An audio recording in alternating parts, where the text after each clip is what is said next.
မြုပ်သီးလေးနည်းနည်းထည့်ပေါ့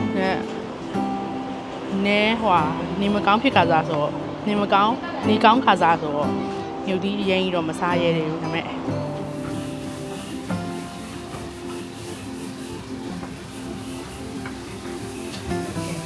နည်းမိတ်လေးနဲ့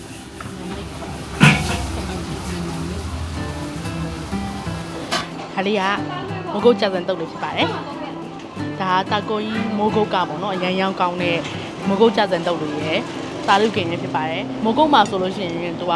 ဒီတာလူကင်ကိုအရန်ရောင်းရဟိုတရက်ကိုဘယ်လောက်ထိအများတရက်ကိုပိတ်တာအများကြီးရောင်းရတယ်ပြောတယ်ဒီမှာကြားတဲ့ခါကျဒီကလူတွေနဲ့ဒီကလူတွေကတိတ်မသိတယ်လို့ပေါ့နော်မိုးကုတ်ကချင်းမြေလိုမျိုးဒီလိုမျိုးကြာစံတုပ်နဲ့ဒီတာလူကင်ကိုကြိုက်တဲ့လူတွေဒီမှာလာစားလို့ရပါတယ်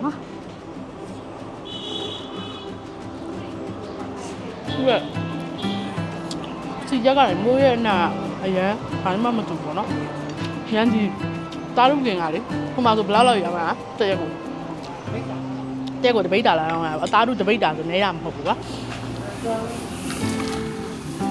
ဘုကမှာဆိုတော့ဟိုဟာဗာလဲကြာစံနဲ့ဟိုဟာနေရအရင်ကောင်းเนาะဟုတ်တယ်တားလူကင်နေပြီကြာကြာကိုအိုးချီဟုတ်ကြာစံဟုတ်တယ်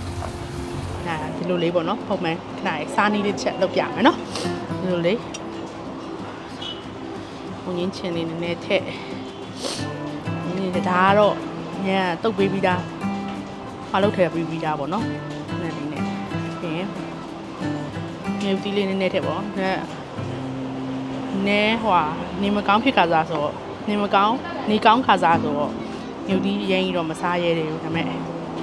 လိုလေးတောင်းလေးနဲ့သွားဒီလိုတိုက်တာပေါ့နော်ဒါတို့ကန်လေးလို့ထည့်နေပါနော်ဟာဒါချွန်နေနဲ့သူ့ချန်နေနဲ့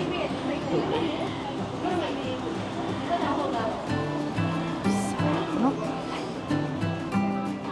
ကြာစံတုတ်ကတော့ဟိုတရုတ်ကျောင်းနေပါရပြန်တခါရဲစားရတဲ့အရာတာပဲပေါ့နော်ကြာစံတုတ်လေးနဲ့ဒီဟွာလေးနဲ့ကစားလို့ရန်ကောင်းပါတယ်အစားကြည့်လို့ရပါတယ်